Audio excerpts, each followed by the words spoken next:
կենտրոնական հատվածում իրականացում են ասֆալտապատման աշխատանքներ։ Այստեղ ասֆալտապատվում է մասնակի։ Ինչպես գիտեք, մեր վարորդների համար ամենադժվար անցանելի ճանապարհներն էին, եւ այսօր այն մասնակի վերանորոգվում է։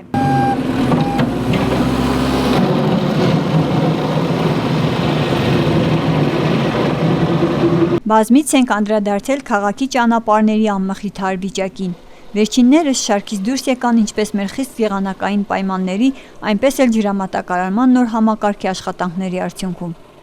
Սա կարելի է ասել հարթեցման գործընթաց է, որին հուսով ենք կհաջորդի ամբողջական վերանորոգումը, ու մենք զերծ կմնանք փոշուց ու ջրափոսերից։